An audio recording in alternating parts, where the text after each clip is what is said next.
Minha pesquisa de doutorado não chegou pronta, não é fruto nem de insight nem de inspiração.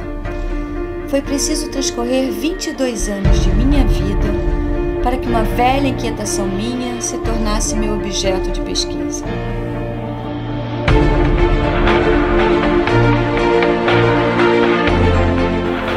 Minha primeira formação não é em psicologia, é em química. Nas indústrias, conheci químicos e operários e sempre gostei de conversar com eles. Depois, me tornei psicóloga e ergonomista. Mas os operários trabalhavam no chão de fábrica. Ouvi deles suas histórias de vida e também vi de perto suas condições de trabalho.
Eram explorados, simplesmente explorados.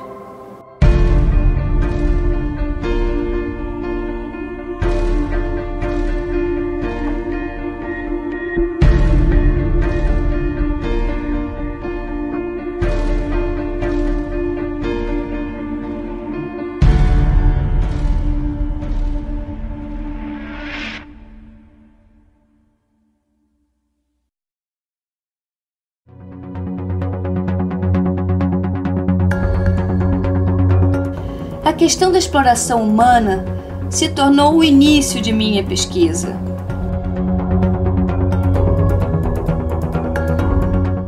Porque se vivemos em uma sociedade com inúmeros tipos de tecnologias e inovações, com avanços científicos a favor da saúde e do aumento de longevidade humana, com abundância de possibilidades para cruzar longos espaços em cada vez menos tempo, com dezenas de formas de comunicação à distância, com a produção de conhecimento muitíssimo mais fácil de ser acumulada, armazenada e acessada.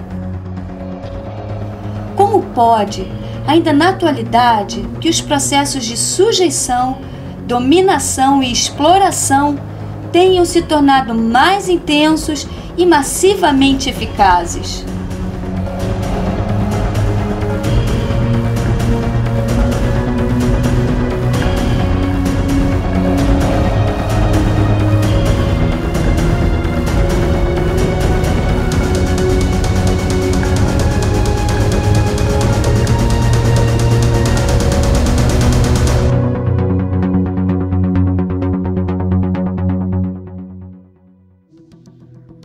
Por trás disso estão os valores de nossa sociedade.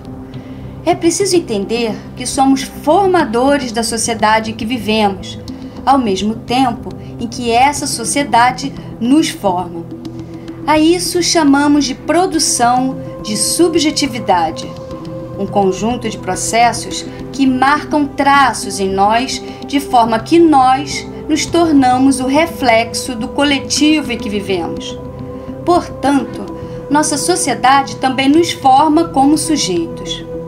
E os valores de uma sociedade fazem parte dos processos de subjetivação. Um dos valores da nossa atual sociedade, e bastante em voga, é o consumismo. E nas últimas décadas, o consumo massivo produziu sujeitos diferenciados. Para entender esse aspecto, escolhi caminhar pelas reflexões do pensador marxista Herbert Marcuse, um filósofo alemão nascido em Berlim em 1898 e um dos representantes da Escola de Frankfurt, também conhecida como teoria crítica, que, entre diversos temas, se preocupou com a questão do consumismo.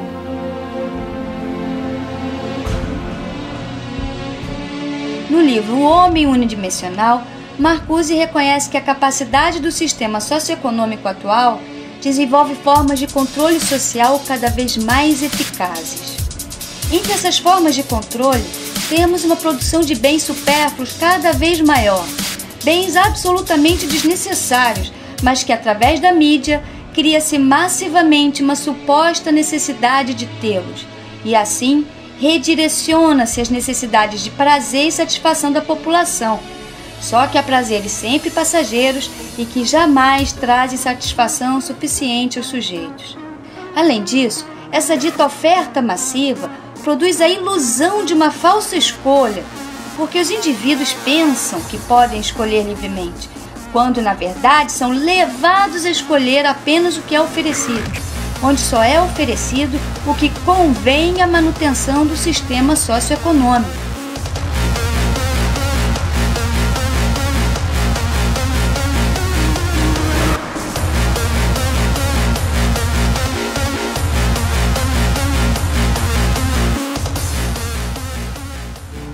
Caso alguma escolha surja fora do que é ofertado socialmente e, portanto, que não se alinhe à lógica vigente, é prontamente considerada como inadequada e desajustada, e assim é atacada intensamente até ser neutralizada. Nesse sentido, os indivíduos que pretendem escolhas alternativas e fora do que é socialmente considerado apropriado são marginalizados, rejeitados pelos demais indivíduos e acabam considerados como outsiders, sofrendo todo tipo de exclusão. Fecha-se desse modo um ciclo de dominação ampla e profunda e aparentemente inelutável. Marcuse, assim, desnuda uma análise crítica até então não pensada. A oferta de falsas escolhas e o consumo em massa não se limitam a bens materiais. Aqui incluem-se também formas de pensar, de agir e de ser. Portanto, a ideologia da sociedade industrial inscreve a produção massiva de um determinado tipo de sujeito, atrelado à lógica mercadológica, à produção em massa, ao consumismo irracional e ao cumprimento e reprodução de comportamentos pré-estabelecidos pelo sistema.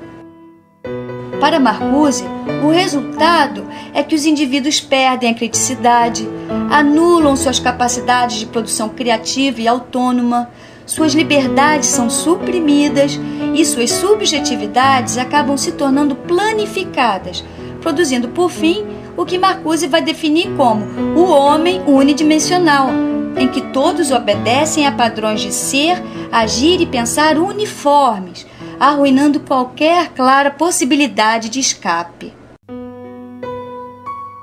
Ou seja, Marcuse denuncia que a construção da sociedade moderna, tal como ainda é nos dias de hoje, produz sujeitos padronizados e homogêneos, que sequer suspeitam que estão subjugados a formas sutis e astuciosas de dominação.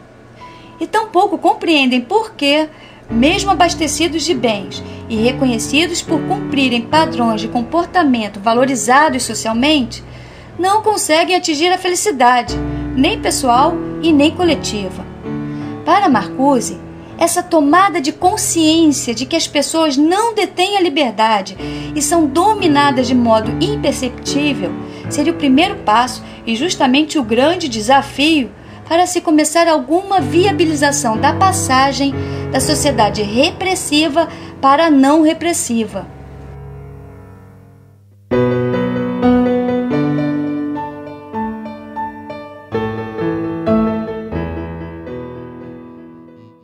O consumismo, evidenciado como fator de alienação, já que a pessoa perde sua capacidade crítica para compreender sua condição existencial, facilita a dominação dos trabalhadores, pois eles são levados a trabalhar para suprir falsas necessidades. E quanto mais falsas necessidades forem produzidas pela lógica consumista, e o indivíduo aceitar essas falsas necessidades como sendo, entre aspas, suas necessidades verdadeiras, mais o indivíduo laborioso irá trabalhar para comprá-las. Assim, o trabalho e consumo se entrelaçam intimamente, fortalecendo relações de dominação e exploração.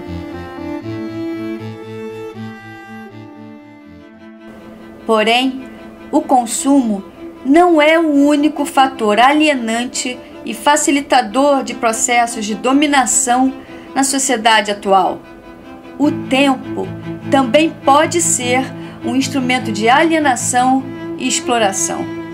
Nesse caso, são as lógicas do sistema capitalista que ressignificaram o tempo para aumentar a lucratividade nos contextos laborais, principalmente nas empresas.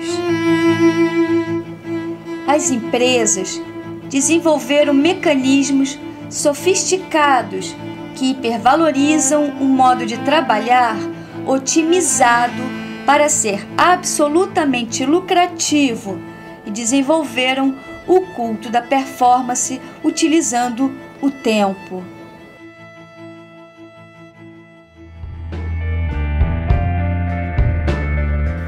A sociedade da exploração hipermoderna, baseada na lógica do culto da performance, utiliza o tempo ressignificado pela empresa para sujeitar seus trabalhadores às tarefas prementes, de forma que esses trabalhadores percebam o fluxo do tempo apenas como irremediavelmente acelerado, necessariamente lucrativo e, assim, um tempo forçosamente pobre de experiências e significado.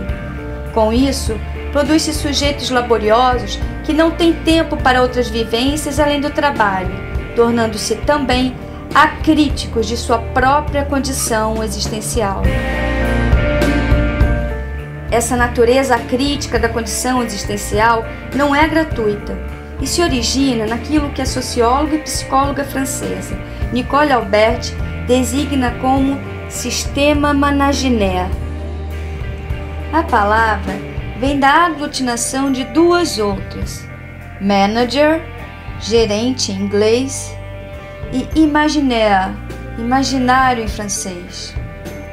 O sistema managinaire compõe a mais recente modalidade de sujeição do trabalhador e efetiva-se através do gerenciamento da complexidade psíquica dos sujeitos laboriosos. O sistema managinaire promove a adesão do trabalhador às diretrizes da empresa através de um projeto coletivo que estimula o imaginário do indivíduo pela interiorização de valores aos quais o indivíduo se identifique, sempre relacionados ao sucesso, à prosperidade e ao que é preciso ser feito e ter para ser reconhecido por todos, ser considerado líder, empreendedor, produtivo e motivado. É pela gestão do imaginário que a gerência managinaire cria sujeitos mais lucrativos.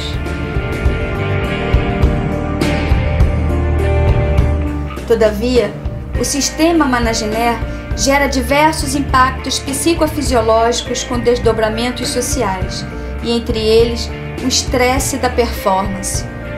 O trabalhador hipermoderno é envolvido numa espiral crescente a exigir sempre mais, sempre o melhor e sempre mais rápido, e não conseguindo atender às expectativas das demandas sob pressão, o indivíduo esgota-se. O estresse da performance é um dos sintomas da compressão do tempo vivido e não suportado. O estresse da performance tem desenvolvido quadros psicofisiológicos agudos, tais como o karoshi, a morte repentina por excesso de trabalho frequente no Japão, o burnout, a sociopatia, entre outros quadros gerais, tais como os transtornos de ansiedade, a depressão, a ideação suicida e até mesmo o suicídio. Nos poucos casos em que as empresas prestam algum serviço de apoio, em geral custeando parte dos tratamentos médicos, psicoterapêuticos ou psiquiátricos, o fazem através de políticas que não adotam a prevenção eficaz destes quadros psicofisiológicos, limitando-se apenas a lidar com os sintomas quando já deletérios. Até porque a prevenção desses quadros implica na não adoção de modelos de gestão Managiner, e isso ainda tem sido inaceitável para a maioria dos gestores, dirigentes e acionistas. O fato é que na sociedade da aceleração, os lucros da excelência para as empresas ainda valem mais que os custos da excelência para os trabalhadores.